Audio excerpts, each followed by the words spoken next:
For this week's video I'm going to be forming some concrete with a mould that I've 3D printed.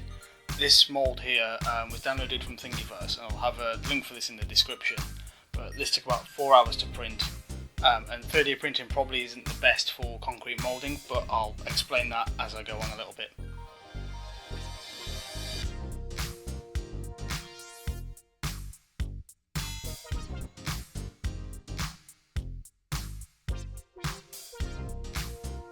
So what I'm doing here is gluing the middle of the mould down to an offcut of wood. That's so that the concrete doesn't go under the mould and raise it up into the air. So now I'm just putting the outside of the mould together. I'm using a couple of bulldog clips for this and a few elastic bands.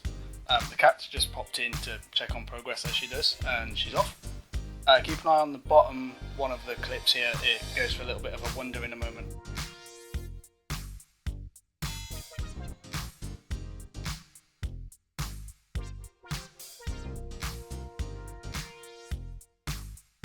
I'm putting a piece of offcut over the top of the mould that we've just put together, just to secure it down a little bit further so that when I start to fill it with concrete it won't wander off.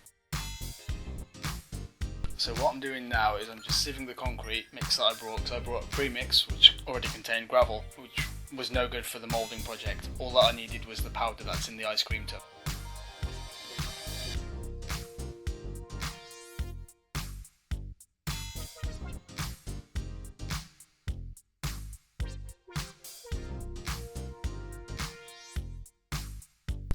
As this is the first time that I've ever worked with concrete, I wasn't quite sure how thick I needed to get the mix, so I'm adding a little bit of water at a time just so that I can get it right. So here I'm going to be putting the concrete into the mould. This is where I realised that the gardening trowel that I'm using is a bit too big to put the concrete into the mould, so the little support that I put on earlier has got to go.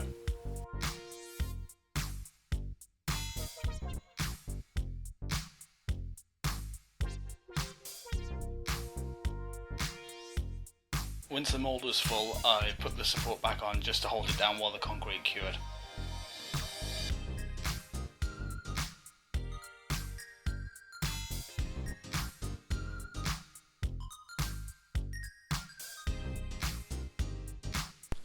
In this shot I'm just using a sander just to vibrate the bubbles out of the concrete.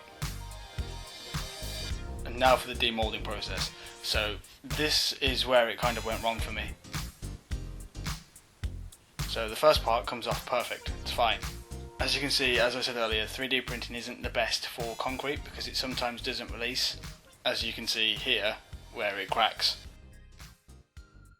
So off camera I mixed a new batch of concrete and tried again. This time I let it cure for a little bit longer. As you can see, this one turned out a lot better. The only issue was that the mould seemed to stick a little bit more than the other one. And I'm trying to fight to get it off with a screwdriver here.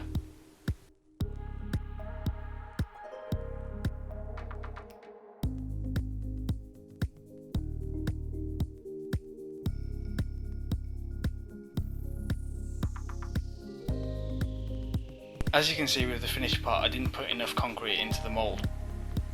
The seams on this part are quite big, so the mould wasn't stuck together correctly. I've seen many people use silicone to mould with concrete, so I'm going to try this project again a bit further down the line. As always, thank you for watching. If you've got any information or advice for me regarding concrete moulding, please feel free just to comment down below. Thank you.